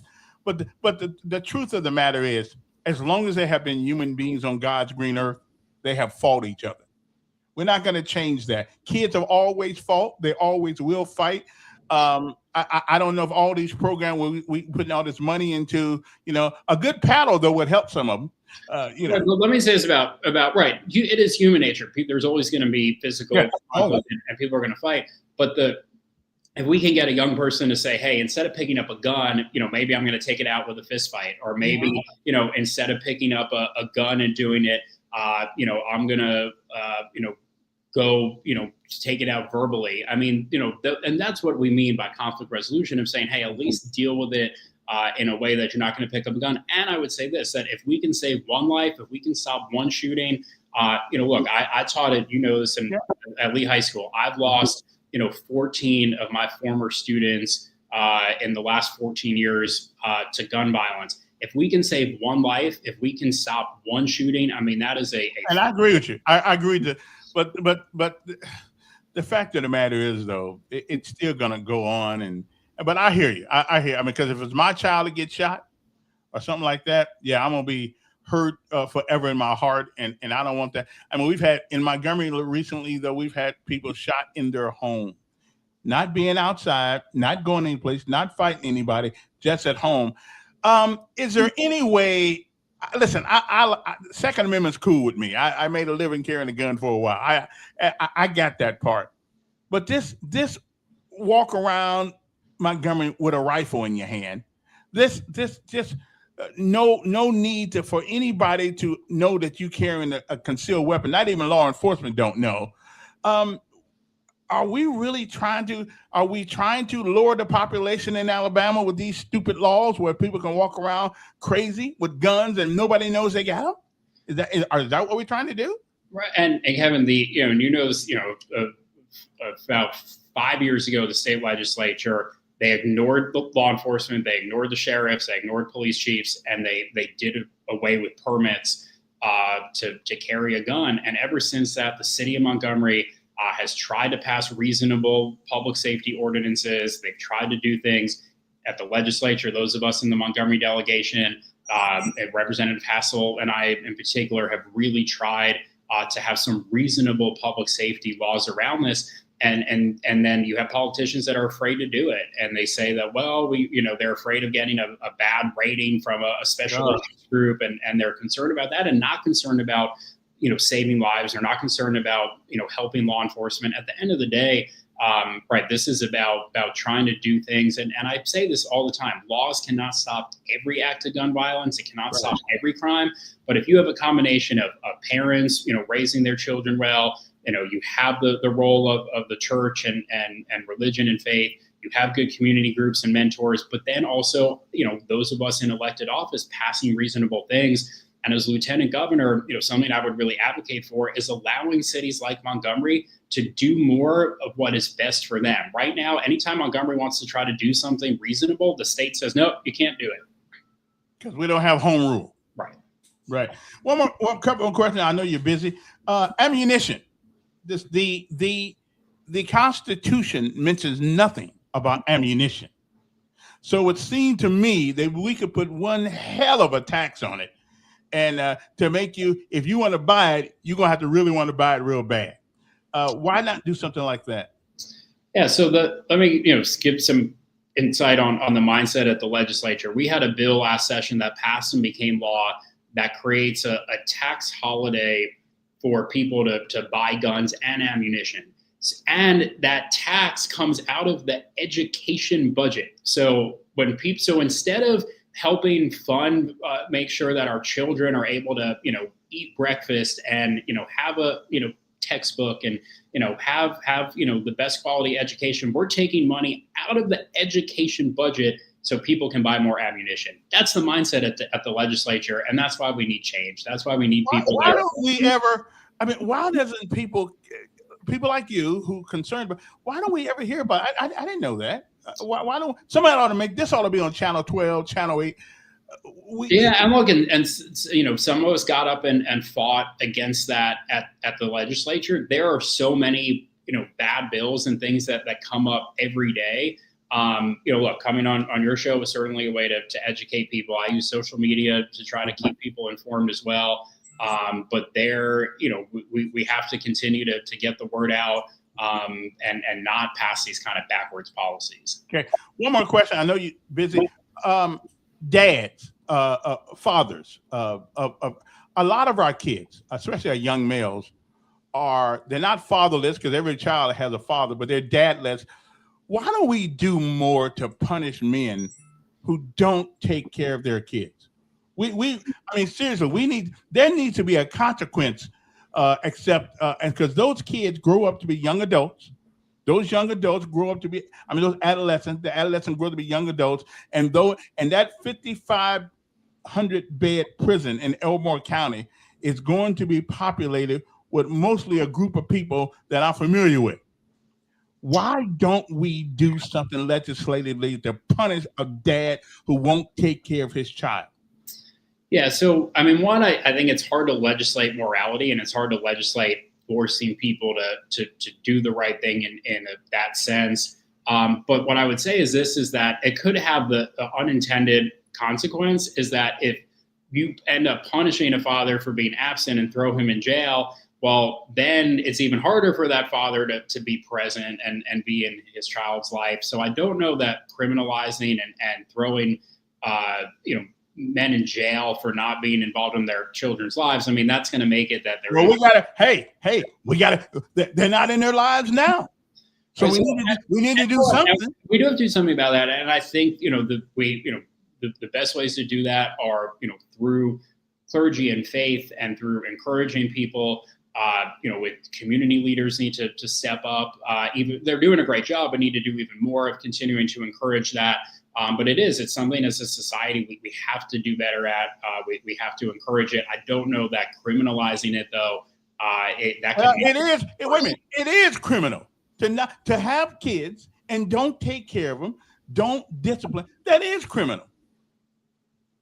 What the Bible say? Bring up a child, whatever it said, and show them the way to go. I mean, it is criminal, but that's just me. I'm not going to get you involved in that kind of thing. And in your faith, isn't there a responsibility for the father to take care of his children?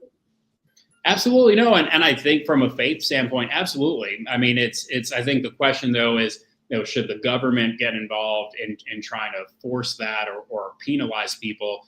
Absolutely, from a faith and religion standpoint. And look, the studies, and show that when you have a two-parent household, certainly a father and father figure, I mean, that can make a huge difference in the lives of our young people. And look, and I'll end on this note, that's, I certainly do my part. And I know a lot of us do to try to be those male role models, try to be mentors in the lives of young people.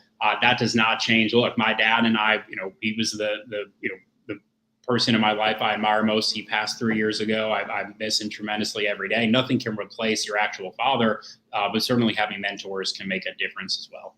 Okay. Well, listen, I appreciate you coming on. You always come when I call you, and I appreciate that. And even for a Democrat, you're all right. I mean, you think reasonably. I can handle that. Now, this LGBTQ stuff, we got to talk about that one of these days too. But and let me, last thing, and that's why I'm running, because we need people in office that are reasonable and thoughtful and are going to look at the solutions and listen to people. So it's always good to be on. To all the listeners out there, hope you have a good day and know that I'm going to keep fighting and keep doing everything I can to help make it. And good luck on your race for lieutenant governor. I'm sure you'll make it though. I appreciate that, Kevin, and I won't forget about your show when I make it there. I'll be happy to come back. I appreciate that. I mean, I'm used to being forgotten about. Anyway, Philip Insler is our guest. Been our guest for the last few minutes here. Are running for the lieutenant governorship of the state of Alabama. Last I heard, you was going to go back to New York, but I'm glad you changed your mind. I'm glad I did too. And on a personal note, my dad had lived up there, and I again was having a hard time, after his passing, and wanted to be closer to some aunts and uncles and cousins up there. But my heart is here. I love serving here, and looking forward to continuing to serve and fight for the people of Alabama. Okay. Thanks, Phil. Thanks, Kevin. Mm-hmm. All righty then. Let us go. All right. I got to take a break for a second here, but I'll be right back in about 3.5 minutes. So y'all just hang loose right quick. 3-minute break. I got to go get me some milk, because I have to have milk. I have to have at least 2 glasses of milk in the morning. And then we'll come back and close it out right after these. Well, I won't say commercial messages. I mean, a break message. I guess that's what we're going to call this, okay? So, 3-minute break. And we shall be right back. Uno, dos, tres. Momento. Okay? So, y'all hang loose. I'll be right back.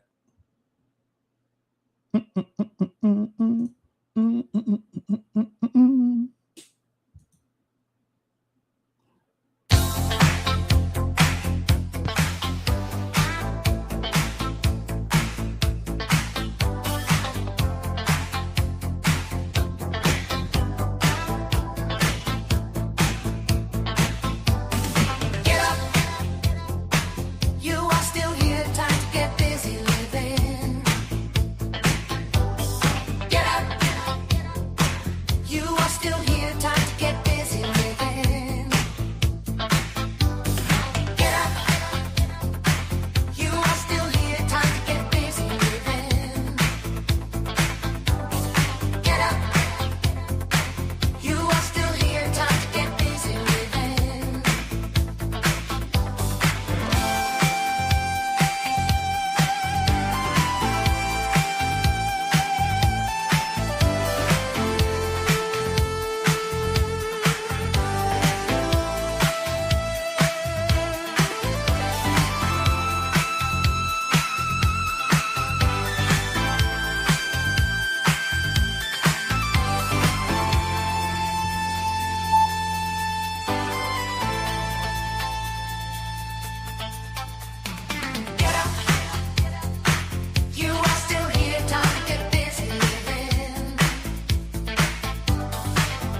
Okay. All right, let's turn that down there a little bit there. Turn that down just a little bit. Just a little bit. Yeah, listen, and I realize you cannot legislate morality. I understand that. But we do it all the time. We tell people you can't go but a certain speed down the highway. Well, what if I want to go that speed? I mean, who are you to tell me that and I understand the reason for the laws, because some people are irresponsible and they don't understand what they do affects others. Well, you know what? If you don't raise your boys, you are going to affect somebody. How many people are dead right now in the last 30 years since this whole abandonment thing came to its climax? How many people are dead right now because some father didn't do his job? He didn't take care of his kids. Even if the woman is crazy, you still have a responsibility. And you picked her. She picked you. You picked her. And I don't. Me and parentship, I didn't know nothing about it. I just knew you had to feed the kid, make sure he had a place to stay and stuff like that. But I didn't. My father left. I saw my dad one time, but now my mother was tough. She really was. She was kind of tough. She said, "I'm gonna whoop you so they don't have to." And after I grew up a little bit, I understood that. But we don't even believe in corporal punishment anymore. I mean, how many instances do you see on Facebook where kids are actually cussing out their mother? And it's not AI. They're actually cussing out their mama. And the mom said, "Well, you shouldn't say that. My mother would have hit me in the mouth. I'd have still been hurting now." Well, I'd say things like that to my mom. She didn't play that, But anyway, so much for that. But there needs to be a reckoning with this absent father. You don't got to live in the same house. Trust me, I couldn't stay married to anybody. But one thing you wouldn't going to find me doing is forgetting my boys. I love them to death. As a matter of fact, I can truly say they probably the only thing besides my country I would have died for. So when you love your children that much, you don't want them to do stupid things. Okay. You just don't want to do stupid things like robbing, shooting, cutting, and things of that nature. So if anybody out, one more thing I got. Here's a question I have to ask. Now, I'm out of AUM yesterday, right? I went to AUM. My son, I went to AUM, and some ducks were walking across the street. I mean, they were walking across the street as if they own the street. I'm asking myself, who told ducks that they got a right to stop traffic? And I'm talking about walking slow. And then he had 10 little bitty ducks behind him. I mean, that's what I'll call arrogant. I'm really, seriously. I mean, do somebody train the ducks to do that? Or is that just the way they work? I mean, they just take their time going across the street, and they're beautiful. They're beautiful looking animals, but come on, man, I'll be in a hurry. You be duck dinner next time I come out there. I'm just saying, I keep forgetting I got this camera in my, on my phone, because I should have taken a picture of them walking across the street like that. Do all ducks do that? I mean, I know they kind of like fly in tandem. They fly in formation, don't they? Or do ducks actually fly? I don't even know if they fly or not. I think they used to fly. I don't know if they fly or not anymore. Do ducks fly? I really don't know. I haven't seen a real duck in a long time till the other day, and 10 of them walking across. I mean, they just sat there and it's kind of like they looked at the car and gave me the bird, And what am I gonna do? Run them over? No. So I think they were laughing at me, actually, But that's okay. I'm just saying that I think there's an issue with ducks in Montgomery. I mean, you don't just get to walk around and hold up traffic. Okay. Anyway, let me see. Montgomery and Dalreda Road, a woman accused of shooting inside from my car. I mean, these guns are just the proliferation of guns are just. It's just terrible.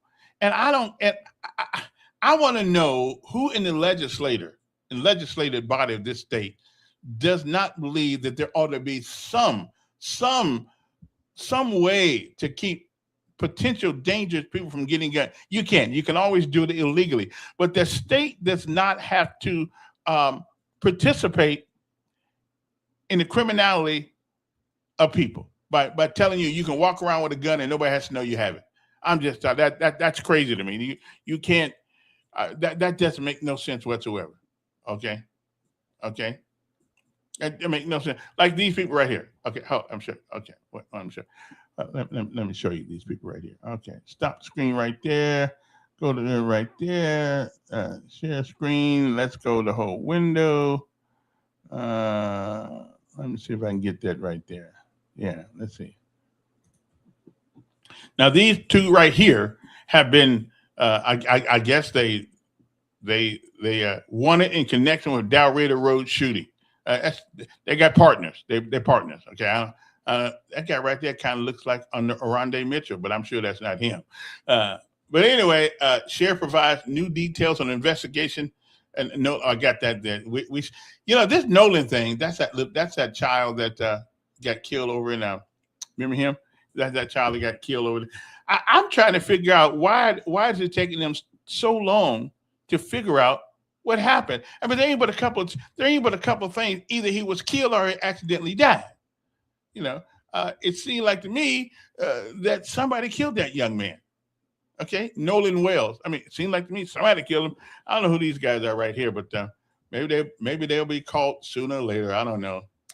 Another man, has been hospitalized during a Tuesday afternoon shooting, according to we shoot. Okay. And here's a young 27 years old right there. I think it's the hair. I think it's the hairdos. Really, I think it is. I think it's the hairdos. Okay. It's the hairdos. Now, this person right here, was charged with custodial sexual misconduct, a felony. Whew. Well, sometimes you got to do what you got to do, I guess. Accused of sexual relations with inmate serving life for capital murder. Well, I don't know. There are many things that go on that I don't know much about. So what else is on you guys' mind? Anyway, I started the show off today with a talking about something happened out in Sheridan Heights, and some of the people out there on Facebook whining about the people who are running for office. They didn't even come out here. How are we supposed to know people shooting out there? I mean, seriously, how are we supposed to know that you got an idiot on the loose out there shooting people?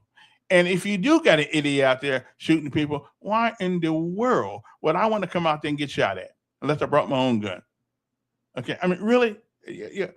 Those are y'all's kids out there, y'all's uncles, y'all's brothers, y'all's sons, y'all daughters out there who doing those stupid things, or their friends.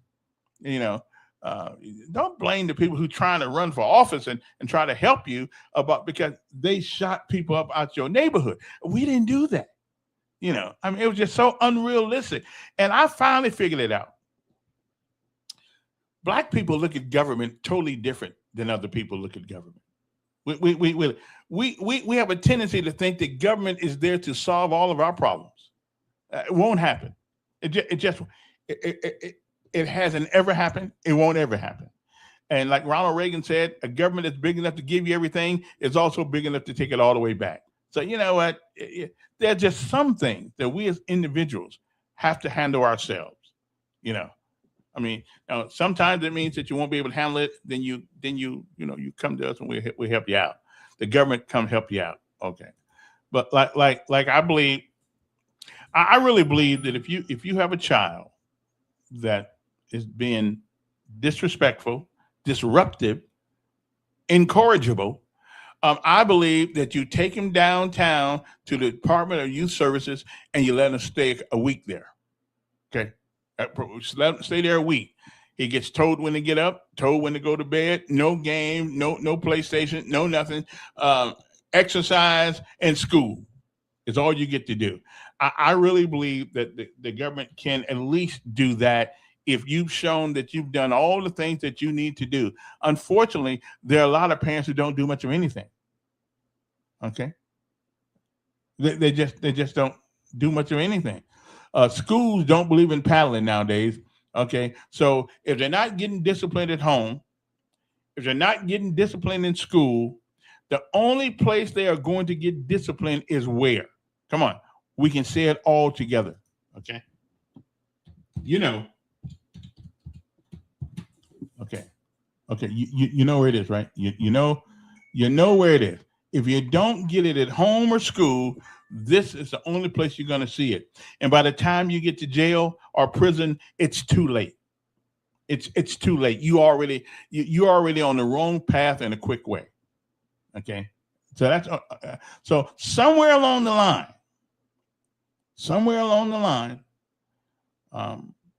you have to take responsibility for what you do. Hey, somebody said protected ducks are so ducks the species. I didn't know that. Really? Hello. You're there. Don't you know?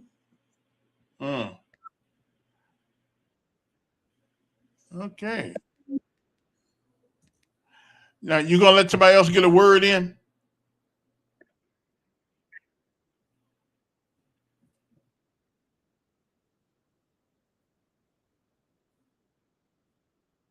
Yeah.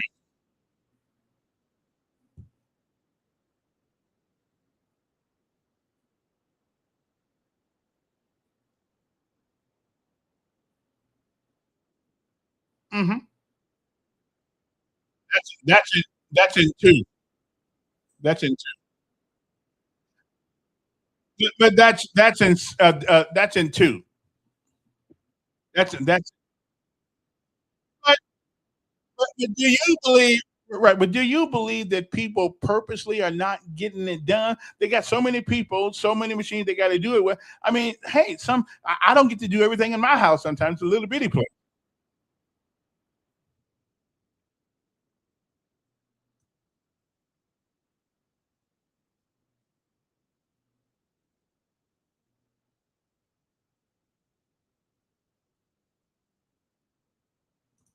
Okay. If they don't get it cut, see, they used to come by and stick the little stars in the ground, saying, "Let you know you got so many days, or they're gonna come out and cut it and find you." Yeah. But again, you can only do so much work in a day. Kevin, in certain neighborhoods, they would call. They're gonna be out there the same day or the next day to cut it. Okay. Okay. They don't wait till the grass get damn near 4 feet tall before they send somebody out. It shouldn't be no reason at all. This grass should be that high. Now, why don't you? And that's the only spot I see. It's a couple more spots down the road. So why don't you be a good citizen, grab a lawnmower, and go over there and cut it? I'm making the point to you that you got to pick out things you want to do for your community. The people may need grass cut over there, so put that part of your platform. Say, hey, I rode around the neighborhood, I saw stuff needs to be done, so I'm gonna complain about this right here. That's what I'm trying to help you out, brother, man. I do have a plan that will allow the city to cut some person's grass if they're sick and they can't do it. I do got a plan for that. What about the ones that are able-bodied in the house and they got the kids on there playing on the computer all day long, won't make the sun go out there and cut the grass? That's an idiot parent. Can't do much about that, but fine them. But there are people who have cancer, older age, who are dealing with medical problems. They cannot cut their grass, and they don't. I understand that right there now. Yeah, I understand that. But yet and still, in certain neighborhoods, they ain't gonna allow this grass to get no more than that. That's right. Because they probably they got the money. They got the money. I was living in a place one time. My lawnmower tore up, Calvin, and somebody told on me because part of the grass, some of them got the long stems looking scrap, right? Mm-hmm. And the grass not really that high, but it got those long little stems that go up probably 12 inches. They go by the stems in order to find, say you need your grass cut. That's what I was told during that time now. But now the whole bushes and trees and everything growing up in certain areas, okay? So that's what's wrong. That's what's wrong. You put these people in the office. That's my point I'm trying to make to you. We put these people in the office.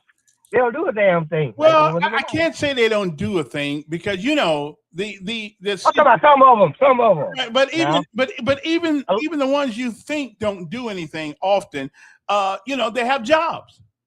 I'm gonna go back to Orlando Mitchell. Orlando Mitchell does his stuff. I called one time when I was in that Woodland Road area at one time. He took care of potholes. He's out there, but maybe some of the places they don't. Maybe everybody should call, but these guys have jobs also. Now I'm the only one. I know that, but I'm the only one who won't have a job. I won't have. So if you get that job, if you get this job on the city council, sir, if somebody calls you and says, "Cam, I need this thing," you need to try to do something. That's gonna be my job.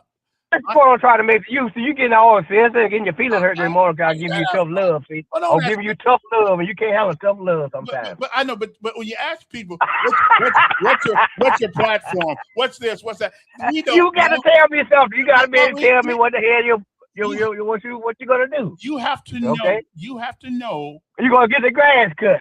You're gonna make sure that people cars are being picked up. Make sure the neighbor don't park the damn. But that's obvious. The grass and all that mess. And a lot of that. Wait a minute. That comes under day-to-day operation. That's under the mayor's purview.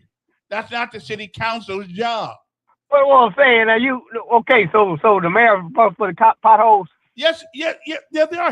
The sanitation department. No. Mr. told me he took care of that. He told me. Now our job is to let the mayor know that these things are taken care of. But it is the mayor's purview. I understand that. I understand you got to talk to the big boss about it. But no, you don't talk to the mayor. You talk to the department that over there. You talk to the department. Now, I will tell you one thing that the city council has the authority to do that they rarely do it, and that is initiate investigations on any department under the city. So if you complain about a department or somebody, they have the right and the authority to initiate an investigation of What about cars blocked on the blocks in the yard and all behind the house?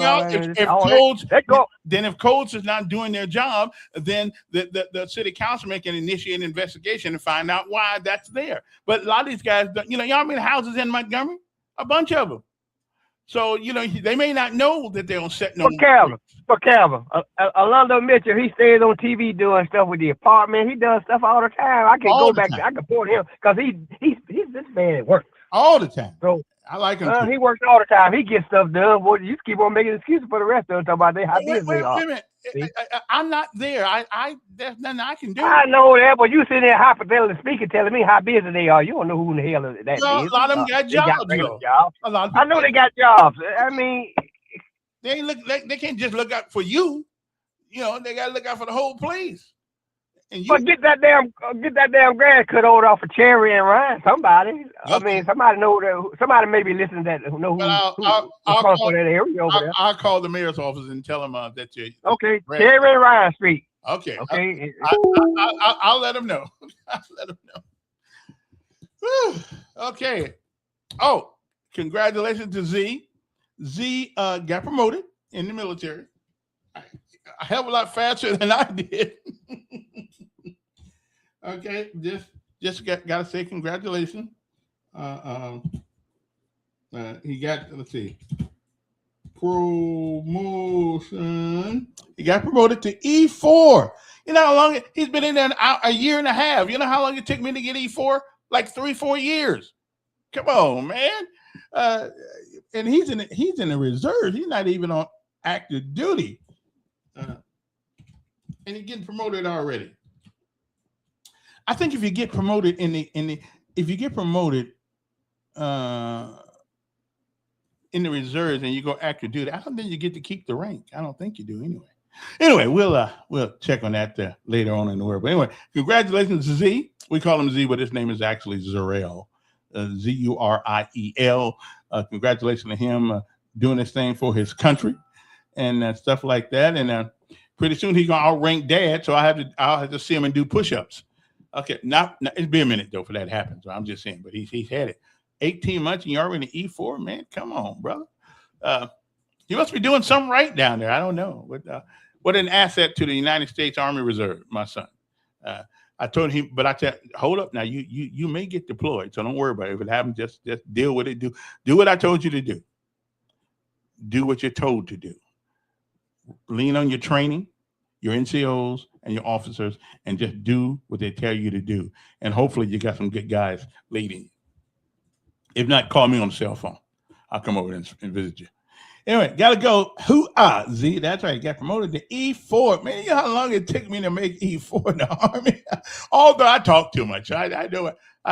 Then once I made E5, I barely kept that. But when I did get it, I kept that rank for 5 years, even though the last year I was on the list. But the E6. But if they retire you, you don't have your rank for 2 years, you go back, you get retired at the last rank. So that's where it goes sometimes. So much for that. But the outstanding specialist, Elkins, now all he needs now is a set of airborne wings, and then I can leave him alone. Okay, if you don't have no airborne wings, though, it makes the uniform not look as good. Okay, so let's go to let's go to Fort Benning down there and get yourself some jump wings and join the Rangers. Well, okay, don't worry about the Rangers because you may not be tough enough for that one. But get some airborne wings, okay? Get some wings. That'll make the uniform. You ever look at people's uniform? The ones with the wings on it, the uniform always looks better. It looks good. It's always starched, strapped, look good. And wearing that beret makes you stand out. Okay? I wore the black one, the green one, and the maroon one. Okay? Unfortunately, I don't have any pictures. Because at that time, I was catching hell. So I wasn't thinking about a picture. Anyway, listen, I'll see y'all next week. Unless something happens over the weekend that I got to come on tomorrow and talk about it, but probably not. Used to be somebody getting shot was something worth talking about, but it happened so much until it's just not news anymore. It just, we just hope that ain't somebody we know. Anyway, so have a great day, everybody. I hope this day finds you well. And congratulations to Z for making E4, the United States Army Reserve. And now I told you, all you get with the E4 is just enough rank to get in trouble. So don't think it's, don't think. Until you make E7, keep your head down, okay? Keep your head down. So I got to go. But we'll replay this show later on today around 3 o'clock or so, okay? So y'all have a great day, and thank you for tuning in. And don't forget, vote for Kevin Elkins for District 3, September the 1st. I know hardly nobody knows me out there, but, what can I tell you?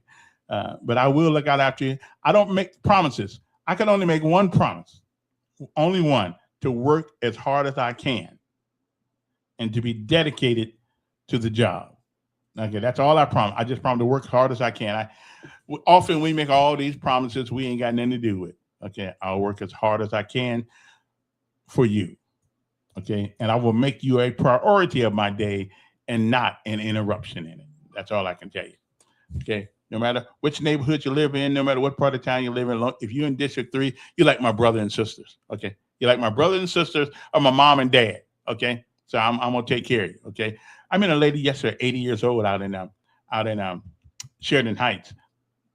We had a good conversation. Yeah, I had to go out. I went out and got her some orange juice. All right. Anyway, so see you guys later. Alligator, have a great day. And the lesson of life is the same thing today as it was yesterday because I forgot to change it. So it's still there. Okay. Aristotle says piety requires us to honor truth over friends. What is piety? Piety means devoutness in religion, a deep reverence for God, and faithful duty to natural obligations. What is a natural obligation? That of a father. That is a natural obligation, and a mother to her child. That's a natural obligation. That way, I think when you go against that, when you don't take care of your children at least the best you can, I think they should chemically castrate you so you can't put no more on life. You can't make no more. They should give you permanent ED. Make sure that thing can't get up and go no place. That's just me, though. That's just me. All right, then. Let us go. Y'all have a great day and all that good stuff. Now I got to go in there. Yeah, I gotta go and do things with that. And remember, it is not the falling down that gives us the strength. It is getting up each and every time we do. So fall if you must. Just don't stay down. Keep getting up. In the mountains of our lives, oh, there will be plenty. But the mountains in our lives are to give us strength for the climb. So the next time you hit an impediment, just remember, it's there to make you stronger, not weaker. Have a great day. Thank you, Lord, for every breath I take, for the love that heals and the joy you make in the tapestry of life. I see your grace, every moment filled with your warmth.